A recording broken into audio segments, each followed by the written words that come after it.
வணக்கம். Big topic with Karthik Mayakumar. மிகப்பெரிய வெற்றியை இந்த தேர்தலில் திமுக வசப்படுத்தியிருக்காங்களா? இதை சார்ந்து நிறைய விஷயங்களை தான் ஒன்று ஒன்றா அந்த ஷோவில் பேச போகிறோம். அது மட்டும் இல்லை, A to Z ஒட்டுமொத்தமான ரிசல்ட்டையும் பார்க்க போகிறோம். நிகழ்ச்சிகளை போகலாம்.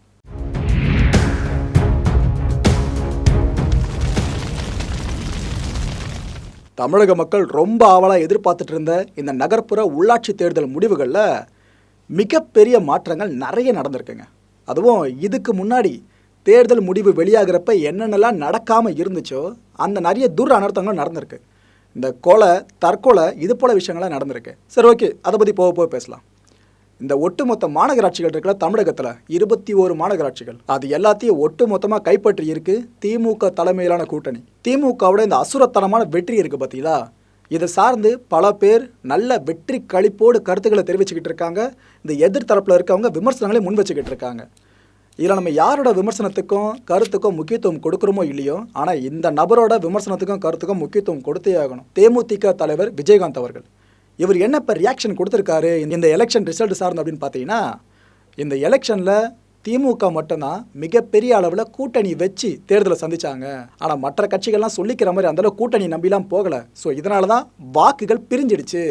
கூட்டணி வச்சு போயிருந்தால் கண்டிப்பாக வாக்குகள் ஒரு இடத்துல இருந்திருக்கும். ஆனால் கூட்டணி வைக்காததான் மிகப்பெரிய ஒரு பலவீனமாக மற்ற கட்சிகளுக்கு இருந்துச்சு. திமுகவுக்கு கூட்டணி தான் மிகப்பெரிய பலமாக இருந்துச்சுன்னு விஜயகாந்த் அவர்கள் சொல்லியிருக்காங்க. விஜயகாந்த் அவர்கள் இந்த அளவு போல்டாக ஸ்டேட்மெண்ட்டை விட்டுருக்காங்க பார்த்தீங்களா? இதுக்கு பின்னாடி ஒரு சில காரணங்கள் இருக்கலாம். ஆனால் எனக்கு தெரிஞ்சு இது ஒரு காரணமாக இருக்கலாம் போல இருக்குது. என்னாச்சு அப்படின்னு பார்த்தீங்கன்னா, இந்த நகர்ப்புற உள்ளாட்சி தேர்தலில் திருமங்கலம் நகராட்சி 7வது வார்டில் தேமுதிக சார்பில் சின்னசாமி அப்படின்ற ஒரு கேண்டிடேட் களமிறங்கினாருங்க. ஜெயிச்சிட்டாப்புல. தேமுதிக சார்பில் தனிச்சு இருந்தோம், அந்த கட்சி ஜெயிச்சிடுச்சு அந்த வார்டில். ஆனால் என்ன தெரியுமா இங்கே ட்விஸ்ட்டு? ஜெயிச்ச 3 மணி நேரத்துக்குள்ளேயே சின்னசாமி அவர்கள் திமுகவில் அணைஞ்சிட்டாரு. கடந்த சட்டமன்ற தேர்தலில் இந்த மக்கள் நீதி மய்யம் கட்சியில் எல்லாருமே வாஷ் அவுட் ஆகிட்டாங்க. ஆனால் கமல்ஹாசன் அவர்கள் மட்டும் ஒரு தொகுதியில் ஜெயிச்சா நல்லா இருக்குமே அப்படின்னு பல பேருமே எதிர்பார்த்து டிவியவே பார்த்துக்கிட்டு இருந்தாங்க. ஏன்னா ரிசல்ட் அவ்வளோ தூரம் இழுத்துட்டு போய்கிட்டே இருந்துச்சு. ஒரு பக்கம் வானதி ஸ்ரீனிவாசன் அவர்களுக்கும் இன்னொரு பக்கம் கமல்ஹாசன் அவர்களுக்கு இடையில கடுமையான போட்டி. ஆனால் முடிவில் வானதி ஸ்ரீனிவாசன் அவர்கள் ஜெயிச்சிட்டாங்க. இவர் சோக முகத்தோடவே அந்த பூத்திலிருந்து வெளியே வந்துட்டாப்புல. சரி, இந்த வாட்டி நகர்ப்புற உள்ளாட்சி தேர்தலில் ஒரு இடத்துலையாச்சும் மக்கள் நீதி மையம் ஜெயிக்கும் அப்படின்னு எதிர்பார்த்துட்டு இருந்த பல பேருக்கு ஏமாற்றம் தான் மிஞ்சிச்சு. ஒரு வார்டில் கூட மக்கள் நீதி மய்யம் கட்சி வேட்பாளர் யாருமே ஜெயிக்கல. அதுவும் பெரும்பாலான இடங்கள்ல மக்கள் நீதி மய்யம் கட்சி வேட்பாளர்கள் டெபாசிட் இழந்தாங்க. இந்த தேர்தல் இந்த கட்சிக்கு மிகப்பெரிய அடியாக அமைஞ்சிருக்கு. இந்த இளைஞர்களாக அரசியலுக்கு வரணும், அப்போதான் அந்த சாக்கடையை கிளீன் பண்ண முடியும். அதுன்னு அந்த ஆபாசான டயலாக்லாம் படங்களில் பார்த்துட்டு போல, அது இப்போ நிஜத்தில் நடந்துக்கிட்டு இருக்கா மாதிரி ஒரு பிம்பம் கட்டமைக்கப்பட்டிருக்கு. எதுக்காக சொல்கிறேன்னா, 21 வயசில் இளம் பெண், 22 வயசு இளம் பெண், அவங்களே இந்த வாட்டி ஜெயிச்சிருக்காங்க. நல்ல ரிசல்ட் தான். ஆனால் 2 பேருமே திமுகவில் நின்னவங்க தான். இதில் முதல்ல பார்த்தீங்கன்னா மம்தா குமார் அவர்கள். இவங்க வேலூர் மாநகராட்சியில் 28வது வார்டு கவுன்சிலராக இப்போ மாறி இருக்காங்க. 21 வயசு தாங்க, கல்லூரி மாணவி. இவங்களுக்கு அடுத்தபடியாக நிவேதா சேனாதிபதி. இவங்களுக்கு வயசு வெறும் 22 தாங்க. கோவை மாநகராட்சியோட 97வது வார்டு வெற்றியாளராக இவங்க இப்போ தலை நிமிர்ந்து நிற்கிறாங்க. அது ஒன்றும் ஸ்பெசிஃபிக்கான விஷயம் என்ன தெரியுமா? அந்த மாநகராட்சியோட மேயராக மாறுவதற்கான வாய்ப்பு இவங்களுக்கு அதிகமாக இருக்குது. இந்த பட்டியலில் 3 பேர் இருக்காங்க. ஆனால் திமுக அதிகத்துவமாக முக்கியத்துவம் கொடுத்துக்கிட்டு இருக்கிறது இந்த இளம் பெண்ணான நிவேதா அவர்கள் மேலே தான். ஸோ அதனாலேயே இவங்களுக்கான வாய்ப்பு பிரகாசமாக இருக்குது. கொஞ்சம் நினச்சி பாருங்கள், 22 வயசில் ஒரு பொண்ணு மேயராக உட்காரானா வேறு லெவலில் இருக்க எக்ஸ்பெக்டேஷன்லாம். இவங்களும் திமுக சார்பில் போட்டிட்டு ஜெயிச்சவங்க தான். இவங்க மேயர் அப்படின்னு இன்னும் டிக்ளேர் பண்ணலை. ஆனால் பல பேரோட எதிர்பார்ப்பாக இருக்குது. இளைஞர்கள் மத்தியில் எதிர்பார்ப்பாக இருந்துகிட்டு இருக்கு. இந்த தேர்தலில் மிகப்பெரிய ஒரு விஷயமா, அசாதாரண விஷயமா நான் பார்க்கறது இதுதாங்க. இந்த தூத்துக்குடி மாவட்டம் ஏரல் பேரூராட்சி இருக்குல்ல, இதில் 1வது வார்டு, 2வது வார்டு, 3வது வார்டு, இந்த 3 வார்டுலையுமே ஒரே குடும்பத்தை சேர்ந்த 3 பேர் களமிறங்கினாங்க. அதாவது வார்டுக்கு ஒருத்தர்ன்ற மாதிரி அப்பா, பையன், பொண்ணு, இந்த 3 பேரும் களமிறங்கி 3 பேரும் ஜெயிச்சிருக்காங்க. இதெல்லாம் இது வரைக்கும் கேள்விப்பட்டிருக்க மாட்டோம். நம்ம இந்த தேர்தல் முடிவு சார்ந்து நல்ல விஷயங்கள் மட்டும் இல்லை, நிறைய கெட்ட விஷயங்கள் நடந்துச்சு. அதையும் பார்த்துடலாம். பக்க சார்பாக ஒரு பக்கமே பார்க்க வேணாம். சாத்தூர் நகராட்சி 19வது வார்டில் திமுக அதிமுக இடையில மிகப்பெரிய போட்டி இருந்துச்சுங்க. இந்த வார்டில் அதிமுக வேட்பாளராக சுகுணா தேவி அப்படின்றவங்க களமிறங்கினாங்க. இவங்களுக்கு முழு முதற் உதவியாக இருந்தது, பேக் போனாக இருந்ததே பார்த்தீங்கன்னா இவங்களோட கணவர் நாகராஜன் அப்படின்றவர், 58 வயதானவர். அவங்க எவ்வளோ ட்ரை பண்ணியும் மேக்சிமம் 215 வாக்குகளை மட்டும்தான் அவங்களால பெற முடிஞ்சது. இது மிகப்பெரிய தோல்வியாக அமைஞ்சிடுச்சு அப்படின்னு அவங்க நினச்சிருக்காங்க. சொல்ல அரசியலில் இன்னைக்கு ஜெயிக்கிறவங்க நாளைக்கு தோக்கலாம். இது எத்தனை பேருக்கு இந்த கேண்டிடேட்டுக்கே புரியுதுன்னு தெரியல. ஒரு இடத்துல நாகராஜன் அவர்கள் இருக்காங்களே, இவர் விஷம் குடிச்சு தற்கொலை பண்ணிக்கிட்டு இருக்காரு. இந்த எலெக்ஷன் ரிசல்ட் சார்ந்து தற்கொலையை பற்றி பார்த்துட்டோம். அடுத்தபடியா ஒரு கொலையை பற்றியும் சொல்லிடுறேன்னு. நீலகிரி மாவட்டம் கூடலூர் அருகில் பார்த்தீங்கன்னா தேவர் சோலை பேரூராட்சி இருக்குங்க. இதோட 10வது வார்டுலையும் கடுமையான போட்டி நிலவுச்சு அதிமுக திமுக இடையில. இதில் திமுக வெற்றி வாகையை சூடிடுச்சு. இந்த வெற்றி கொண்டாட்டம் ஒன்று இருக்கும் பார்த்தீங்களா, வீட்டுக்கு அருகில் பார்த்தீங்கன்னா ஆரவார முழக்கங்களை எழுப்பிக்கிட்டு சந்தோஷமாக இருந்திருக்காங்க. ஜெயிச்சவங்க சந்தோஷமாக இருப்பாங்க, ஆனால் தோத்தவங்க மனநிலை கொஞ்சம் கஷ்டமாக இருக்கும் பார்த்தீங்களா. அந்த பக்கம் அதிமுகவினர் இருப்பாங்களே, அவங்க கொஞ்சம் கொந்தளிப்பில் இருந்திருக்காங்க. ஒரு கட்டத்தில் இது போல் கிண்டல் பண்ணியிருக்காங்க. இடையில இந்த கிண்டலை கேட்க போய் அது வாக்குவாதமாக மாறி கைகலப்பில் போய் முடிஞ்சிருக்கு. ஒரு கட்டத்தில் திமுக நிர்வாகியை கத்தி எடுத்து குத்தியிருக்காங்க. அந்த மனுஷன் அங்கே இறந்துட்டு இருக்காரு. 10 வருஷத்துக்கு அப்புறம் நடந்த தேர்தல் இது. ஆனால் எந்த அளவு நல்ல விஷயங்கள் இருக்கோ அதுக்கு ஈக்குவலாக கெட்ட விஷயங்களும் நடந்திருக்கு. இது எப்படி எடுத்துக்கிறதுன்னு தெரியல. சரி, ஓகே. இந்த தேர்தல் முடிவுகளை பற்றி இப்போ முழுமையாக பார்த்துருங்க. சென்னை மாநகராட்சி ரிசல்ட்டை பார்த்தீங்கன்னா திமுக முதலிடத்தையும் அதிமுக 2வது இடத்தையும் பிடிச்சிருக்கு. அதாவது ஒட்டு மொத்தமாக 200 வார்டுகளை எடுத்துக்கிட்டீங்க அப்படின்னா இதில் திமுக கூட்டணி 178 வார்டுகள்லையும் அதிமுக கூட்டணி 15 வார்டுகளையும் வெற்றி பெற்றிருக்கு. இதில் திமுக தனிச்சு பார்த்தீங்கன்னா 153 வார்டுகள்லையும், காங்கிரஸ் 13 வார்டுகள்லையும், சிபிஐ 1, சிபிஎம் 4, மதிமுக 2, விசிக 4 அண்ட் இந்தியன் யூனியன் முஸ்லீம் லீக் எடுத்துக்கிட்டிங்கன்னா 1ங்க. இப்படி ஒட்டு மொத்தமாக சேர்த்து தான் அந்த 178ன்ற நம்பர்ஸ். இதில் அதிமுக கூட்டணி எடுத்துக்கிட்டிங்கன்னா அதிமுக மட்டும்தாங்க 15 அடிச்சிருக்கு. ஏன்னா தமிழ் மாநில காங்கிரஸ் மட்டும் தான் உள்ளே இருக்குது. பாஜகவும் கிடையாது, வேறு எந்த கட்சியும் கூட்டணியில் கிடையாது. அண்ட் இதை தவிர்த்து சென்னை மாநகராட்சியில் பாமக ஒரு வார்டில் கூட ஜெயிக்கலைங்க. ஆனால் பாஜக ஒரு வார்டில் ஜெயிச்சிருக்கு. மக்கள் நீதி மையமாக இருக்கட்டும், தேமுதிகவாக இருக்கட்டும், இதுக்கும் கிட்டத்தட்ட பாமக நிலைமை தான். ஒரு வார்டில் கூட சென்னை மாநகராட்சியில் ஜெயிக்கவே இல்லை. ஆனால் அமமுக எடுத்துக்கிட்டிங்கன்னா ஒரு வார்டில் இங்கே சென்னை மாநகராட்சியில் ஜெயிச்சிருக்காங்க. நாம் தமிழர் கட்சியும் இதில் 0 தான். அண்ட் மற்றதெல்லாம் சேர்த்து பார்த்தீங்கன்னா 5 வார்டுகளில் ஜெயிச்சிருக்காங்க. இந்த தேர்தலில் 3வது பெரிய கட்சி அப்படின்ற அந்தஸ்து காங்கிரஸுக்கு கிடச்சிருக்கு. ஏன்னா காங்கிரஸ் எடுத்துக்கிட்டிங்கன்னா மாநகராட்சிகளில் 73 வார்டுகள்லையும், நகராட்சிகளில் 151 வார்டுகள்லையும், பேரூராட்சிகளில் 368 வார்டுகளையும் ஜெயிச்சிருக்காங்க. ஸோ திமுக அதிமுகவுக்கு அடுத்தபடியாக காங்கிரஸுக்கு ஒரு மிகப்பெரிய அங்கீகாரம் இந்த தேர்தலில் கிடச்சிருக்கு. திமுக கூட்டணிக்கு இது கம்பேக்னு சொல்லலாங்க.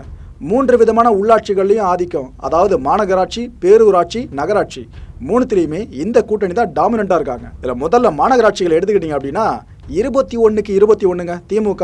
அதிமுக ஒரு மாநகராட்சியை கூட கைப்பற்றலை. இதை தொடர்ந்து 138 நகராட்சிகளில் திமுக 132 கைப்பற்றிடுச்சு. அதிமுக 3 நகராட்சிகளையும் மற்றவை 3த்தையும் கைப்பற்றியிருக்கு. பேரூராட்சிகளை எடுத்துக்கிட்டீங்க அப்படின்னா 489 பேரூராட்சிகளில் திமுக 434 தன்வசப்படுத்திருச்சு. அதிமுக 20ஐயும் மற்றவையெல்லாம் சேர்ந்து ஒரு 35 தன்வசப்படுத்தியிருக்கு. பேரூராட்சி வார்டுகளின் மொத்த எண்ணிக்கை இருக்கு பார்த்தீங்களா, 7603. இதில் எந்தெந்த கட்சி எவ்வளோ வார்டுகளை ஜெயிச்சிருக்கு அதை பற்றி இப்போ பார்த்துடலாம். திமுக 4388 வார்டுகளை ஜெயிச்சிருக்கு. அதிமுக 1206லையும், காங்கிரஸ் 368, சிபிஐ 26, சிபிஎம் 101, பாஜக 230, சுயேட்சை 981 அண்ட் மற்றவை சேர்த்து பார்த்தீங்கன்னா 270க்கு மேலே போதுங்க. மொத்தம் இருக்க 3842 நகராட்சி வார்டுகளில் யார் யாரெல்லாம் டாமினண்ட்டாக இருக்கா அதை இப்போ பார்த்துடலாம். திமுக 2360, அதிமுக 638, காங்கிரஸ் 151, சிபிஐ 19, சிபிஎம் 41, பாஜக 56, மற்றவை சேர்த்து பார்த்தீங்கன்னா 562க்கு மேலே போகுது.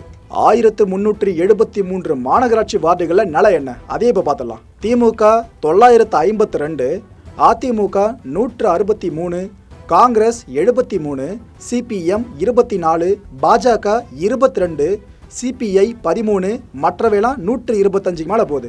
இந்த பட்டியலில் வராத ஒரு சில முக்கியமான கட்சிகளை பற்றியும் பார்த்தலாமே. பாமக எடுத்துக்கிட்டிங்க அப்படின்னா மாநகராட்சிகளில் 5 வார்டுலையும், நகராட்சிகளில் 48, பேரூராட்சிகளில் 73 ஜெயிச்சிருக்காங்க. அடுத்து அமமுக வெற்றி எடுத்துக்கிட்டிங்க அப்படின்னா மாநகராட்சிகளில் 3, நகராட்சிகளில் 33, பேரூராட்சிகளில் 66. இதில் கவலைக்கிடமாக இருக்கிறது தேமுதிக தாங்க. ரொம்ப பரிதாபகரமான நிலை. மாநகராட்சிகளில் ஒரு வார்டில் கூட ஜெயிக்கலை. நகராட்சிகளில் 12 வார்டுலையும், பேரூராட்சிகளில் 23 வார்டுலேயும் ஜெயிச்சிருக்காங்க. எஸ்டிபிஐ கட்சிக்கு இந்த வாட்டி மறுமலர்ச்சின்னு சொல்லலாம். மாநகராட்சிகளில் ஒரு வார்டு ஜெயிச்சிருக்காங்க. இதுவே ஆக்சுவலாக பெரிய விஷயம். நகராட்சிகளில் 5 வார்டுகளையும், பேரூராட்சிகளில் 16 வார்டுகளையும் ஜெயிச்சிருக்காங்க. நாம் தமிழர் கட்சி இந்த வாட்டி மிக மிக கவலைக்கிடம் தான் சொல்லணும்.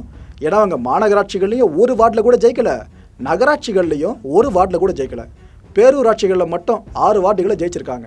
அடுத்தபடியாக முக்கியமான விஷயம், இந்த மாநில தேர்தல் ஆணையமே வெளியிட்டிருக்க விஷயம் இது. உறுப்பினர்கள் தேர்வாகியிருக்காங்களே மாநகராட்சிகளுக்கும், நகராட்சிகளுக்கும், பேரூராட்சிகளுக்கும், இதுக்கான விகிதங்கள் சதவிகிதங்கள் என்னென்ன இதை பற்றி இப்போ முழுமையாக பார்த்துலாம். மாநகராட்சிகளில் திமுக 69.07% ஆதரவோடு உள்ளே போகிறாங்க. அந்தளவு ஆக்கிரமிப்பு இவங்க தான் இருக்க போகிறாங்க உள்ள. இதை தொடர்ந்து அதிமுக 11.94% அளவுக்கு உள்ளே போகிறாங்க. நகராட்சிகளில் திமுக 61.41%, அதிமுக 16.60%, பேரூராட்சிகளில் திமுக 57.58%, அதிமுக 15.82% அளவுக்கு இந்த வாட்டி உள்ள நுழையிறாங்க. பார்க்கலாம் சட்டசபை அளவுக்கு இங்க என்னென்னலாம் மாறுதல்கள் இதுக்கப்புறம் காரசாரமா நடக்க போகுதுன்னு சொல்லிட்டு. என்னங்க வேற லெவல் ரிசல்ட் இல்லை? ஓகே, இந்த தேர்தல் வெற்றி சார்ந்து முதலமைச்சர் மு.க. ஸ்டாலின் அவர்கள் என்ன சொல்றாரு அப்படின்னு பார்த்தீங்கன்னா, அதிமுகவோட கோட்டையா திகழ்ந்துட்டு இருந்துச்சுல இந்த கொங்கு மண்டலம், அதை நாங்கள் கைப்பற்றிட்டோம், இது எங்களுக்கு மிகப்பெரிய வெற்றின்னு சொல்லியிருக்காருங்க. அது மட்டும் இல்லை, கடந்த 9 மாத ஆட்சிக்கு திமுக ஆட்சிக்கு மக்கள் கொடுத்திருக்க நற்சான்று இதுன்னு சொல்லியிருக்காரு. இந்த தேர்தலில் திமுக வேட்பாளர்கள் வெற்றி பெற வாக்களித்த மக்கள் எல்லாருக்குமே என்னோட மனமார்ந்த நன்றினும் ஸ்டாலின் அவர்கள் தெரிவிச்சிருக்காங்க. ஜெயிச்சவர் என்ன சொன்னார் அதை பார்த்துட்டோம். அடுத்தபடியாக திமுகவோட பிரதான எதிர்க்கட்சி தமிழகத்தில் வளம் வந்துகிட்டு இருக்கு அதிமுக.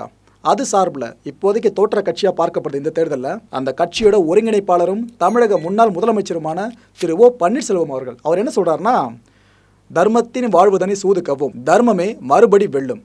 இந்த கூற்றின்படி தமிழக மக்கள் திரும்ப எங்களுக்கு வாக்களிப்பாங்க, நாங்கள் வெற்றி பெறுவோம். அது மட்டும் இல்லை, இந்த தேர்தலில் எங்களுக்கு வாக்களித்த மக்களுக்கு நன்றின்னு சொல்லியிருக்காரு. அன்பார்ந்த தமிழக மக்களே, இந்த கண்டென்ட்டை பொறுத்த வரைக்கும் நீங்கள் சிந்திக்க வேண்டிய முக்கியமான சில விஷயம் என்ன அப்படின்னு பார்த்தீங்கன்னா, இதில் மொதல் விஷயம், இந்த தேர்தலை வெற்றி வாகை சூடியிருக்காங்களே அவங்க எல்லாரும் மனசுல இப்போ இருக்க வேண்டிய ஒரே ஒரு நோக்கம், என்ன பண்ணலாம் மக்களுக்கு, நம்மளை நம்பி இந்த சீட்டில் உட்கார வச்சுருக்காங்களே அவங்களுக்கு என்ன பண்ணலாம். இந்த ஜெயிச்சிட்டா ஆரவாரம் பண்ணுறாங்களே அந்த மகிழ்ச்சின்றது தங்களுக்கு பொறுப்பு கூறிடுச்சு அப்படின்றத மனசில் ஏந்துக்கிட்டு இருக்கணுமே தவிர, நம்ம ஜெயிச்சிட்டோம் இதுக்கப்புறம் நல்லா கல்லா கட்டலாம் அப்படின்னு இருக்கவே கூடாது. ரெண்டாவது சிந்திக்க வேண்டிய விஷயம், இதுக்கப்புறம் ஒரு செய்தியை நிறைய வாட்டி நீங்கள் கேட்க தான் போகிறீங்க. இது ஒரு சினாரியோ நடந்துக்கிட்டே தான் இருக்குது. தொடர்ந்து தொட்டு ஒரு பெரிய எலெக்ஷனில் ஒரு கட்சி ஜெயிச்சிடுச்சு அப்படின்னா அந்த கட்சிக்குள்ளே பல பேர் வந்து ஜாயின் பண்ணிக்கிட்டு இருப்பாங்க. அப்பேற்பட்ட வகையில் அந்த கட்சியை சேர்ந்தவங்க திமுக வந்து இணைஞ்சிட்டாங்கப்பா, இந்த கட்சியை சேர்ந்தவங்க திமுக வந்து இணைஞ்சிட்டாங்கப்பா, அதுதான்ற செய்தியை இதுக்கப்புறம் அதிகமாக கேட்பீங்க. மூணாவது முக்கியமான சிந்திக்க வேண்டிய விஷயம், ஆக்சுவலாக இதை நான் உங்ககிட்ட சொல்லியே ஆகணும். இந்த எலெக்ஷன் ரிசல்ட்டில் நான் அந்த நம்பர்ஸ்லாம் செக் பண்ணுவோம் பார்த்தீங்களா, அதில் நான் திரும்ப பார்த்த நம்பர்ஸ் பார்த்தீங்கன்னா பாஜகவோட நம்பர்ஸ் தான். அந்த அளவு ஜெயிச்சிருக்காங்க. நான் மிகைப்படுத்தி சொல்கிறேன்னு நினைக்காதீங்க, இவ்வளோ சீட்லாம் வராதுன்னு தான் பல பேர் நினச்சிக்கிட்டு இருந்தாங்க. ஆனால் வந்திருக்காங்க ஓரளவுக்கு. ஸோ போக பார்த்தா தமிழகத்தில் திமுகவோட பிரதான எதிர்க்கட்சியாக பாஜக அமர்ந்துடுமோ அப்படின்ற எண்ணமும் வெகுவாக எழுந்து நிற்குது. பார்க்கலாம், அரசியலில் எதுவுமே நிரந்தரம் கிடையாது. இப்போ இருக்கிற நிலைமை நாளைக்கு அப்படியே தலைகீடாக கூட மாறலாம், யாருக்கு தெரியும். ஆனால் இந்த தேர்தலில் கண்டெஸ்ட் பண்ணாங்களே எல்லாரையும் பாராட்டியே ஆகணுங்க. என்னதான் இருந்தாலும் தோத்தாலும் கூட சொல்கிறேன், அவங்க உள்ளே வந்து இறங்கினாங்களே அதுக்குன்னே பாராட்டி ஆகணும். இது திரும்ப சொல்கிறேன், கடைசி தேர்தல் இது கிடையாது. மனம் உடஞ்சி போக வேணாம். மக்கள் பணி செய்கிற ஆர்வம் இருக்கிறவங்க அடுத்த தேர்தலையும் களமிறங்க, பார்த்துக்கலாம். அடுத்த நிகழ்ச்சியில் சந்திக்கலாம். நன்றி, வணக்கம். வணக்கம் நேயர்களே, நம்மளோட மாயம் டிவி யூடியூப் சேனலை யாராவது சப்ஸ்கிரைப் பண்ண விரும்புனீங்கன்னா கீழே இருக்க கமெண்ட் பாக்ஸில் ஃபர்ஸ்ட் கமெண்ட்டாக போட்டு பின் பண்ணியிருக்க லிங்கை அதை கிளிக் பண்ணி நம்மளோட புது சேனலையும் சப்ஸ்கிரைப் பண்ணுங்கள்.